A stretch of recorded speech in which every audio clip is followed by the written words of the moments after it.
Uh, it seems like I'm probably the last person on the planet to know about this, but apparently, everybody talking about some crash landings over on the East Coast. Let's take a look at what's going on, see if we can figure something out.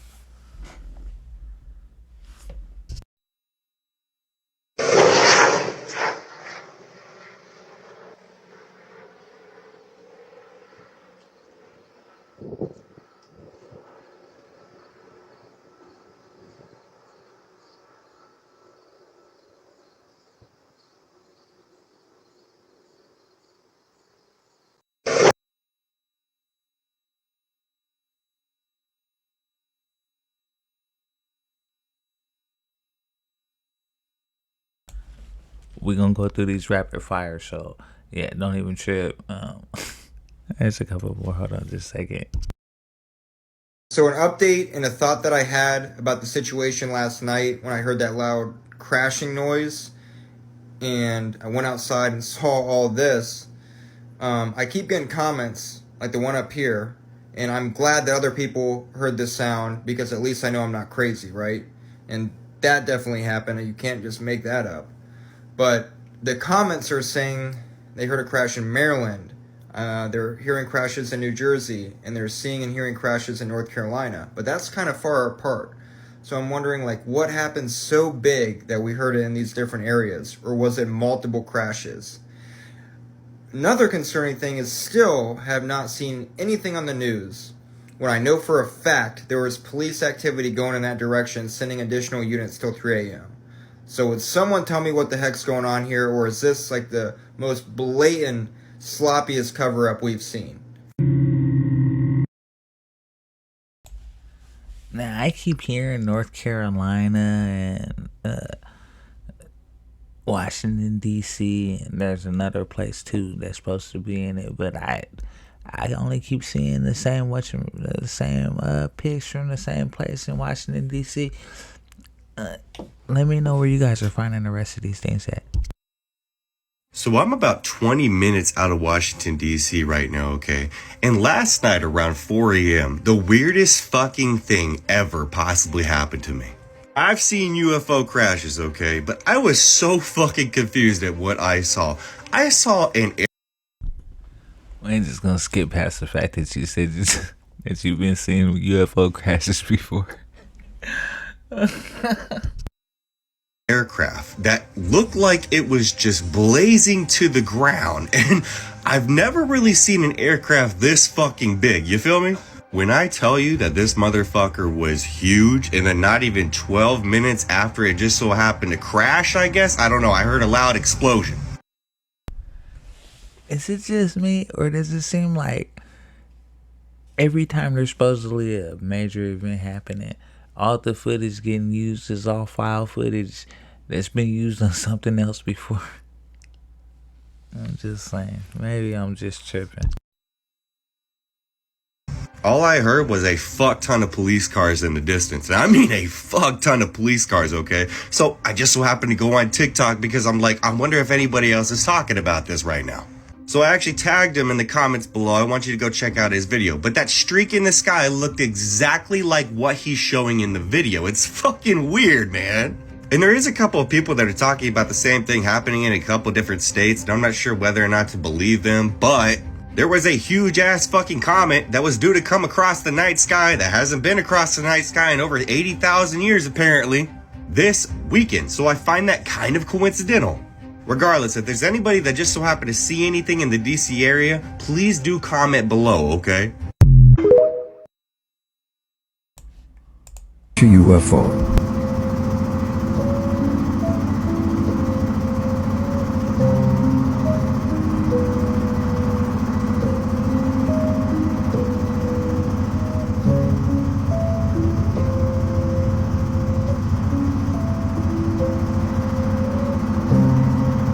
Something shooting across the sky. What that is.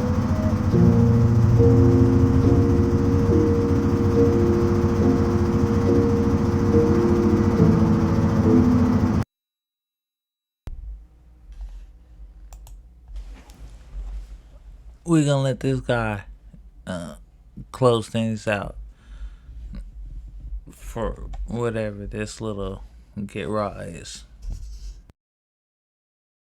Today, October 20th, has been recognized as Disclosure Day. I think it's a great idea because we stand at a crossroads. For decades, our leaders have fed us lies about strange objects in our skies and our seas. But the truth is simple and stark. UFOs, or now UAP, are real. They've been here a long time, and no amount of government denial can change that fact. Let's cut through the bull. Back in 1946, ghost rockets plagued the skies of Scandinavia. Diplomats, military brass from many countries took it damn seriously. These weren't Russian. They weren't from any nation we know. They could do things no aircraft of the time could do. And a lot of them went into the water. I once knew Navy pilot Graham Bethune. In 1951, Graham and his crew encountered a massive UFO over the Atlantic. It was 300 feet in diameter, glowing, and approached their plane at incredible speed. Both the Air Force and Navy intelligence debriefed them. Gander radar tracked the object at over 1,800 miles per hour. Jump to 1952. A wave of UFO sightings swept the nation, including over Washington, D.C. By December, CIA official H. Marshall Chadwell wrote a memo stating that UFOs posed a national security concern and required immediate attention from the CIA and upper echelons of government. Fast forward to late 1975, a systematic incursion of military bases along both sides of the vast U.S.-Canadian border occurred. On October 27, 1975, a low hovering object invaded the airspace of Loring Air Force Base in northern Maine. It penetrated the perimeter where there were nuclear weapons. I know you seen that follow, but we're over here trying to get our FYP page going. And rabbit hole disclosures, that just sounds like it's gonna be something that's gonna help out. Let's get this algorithm jumping. At an altitude of just 300 feet, circled inside the base, and came within 300 yards of those weapons. Similar incidents followed at other bases right after that. At Ward Smith Air Force Base in Michigan, a large object with a bright red light on its underside was seen hovering over the weapons storage area there. At Malmstrom Air Force Base in Montana, multiple UFOs were seen over missile silos, with one described as a bright orange football field-sized disc that illuminated the entire complex.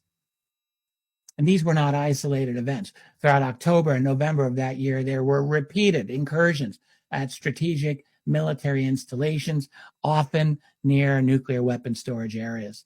The objects consistently outmaneuvered the aircraft that pursued them, consistently demonstrating capabilities far beyond anything we knew that existed.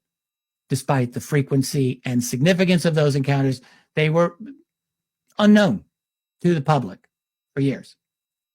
In 2004, we had the famous Nimitz encounter. Navy pilots chased objects that outclassed our best fighters. These things could drop from 80,000 feet to sea level in a second. There was something below the water there, too, looks like. Then in 2017, off Louisiana, one of my most favorite cases of recent times, an oil rig worker sees something that would make your jaw drop. A triangle bigger than a football field comes out of the Gulf of Mexico. It tilts, shows its full shape, and shoots straight up and vanishes. These sightings are everywhere. For a long time, these were mostly kept quiet, until some brave souls started leaking the story to the New York Times in 2017, and the dam started to break. But don't think for a second they're giving us the whole truth. They're still holding back. They're still playing games. Look at how they dance around it. They admit something's out there, but they won't say what. They talk about flight safety and national security, but they don't mention that for 80 If it looks like I'm ultra interested in this, I'm a little interested in it. But I'm more interested in how slow this timer keeps going.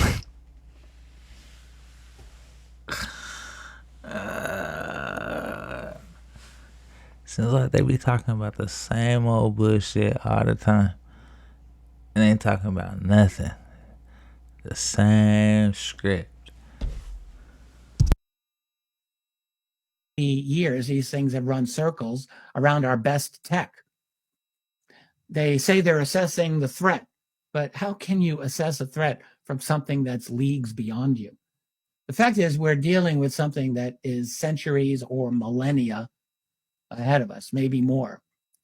Tech that doesn't care about our airspace or our oceans. Tech that's been interacting with our military for generations. And our leaders, well, they're still trying to keep us in the dark. But here's the thing. The truth is like water. It finds a way out. No matter how many fingers they stick into the dam, it's going to burst. We've got brave whistleblowers. We've got leaked documents. We've got eyewitnesses, accounts piling up.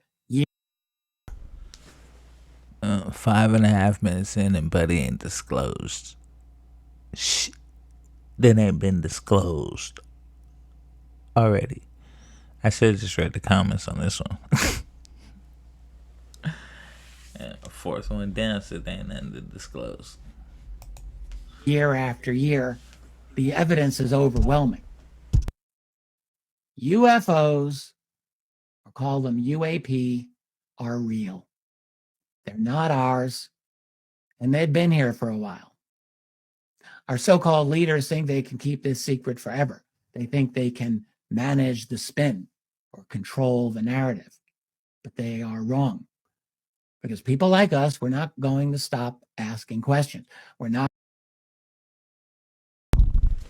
Anybody else ever notice that they don't ever call it unidentified flying objects? Unidentified aerial phenomenon. Just say it's a fucking drone. If you ain't talking about aliens, then get the fuck off the mic.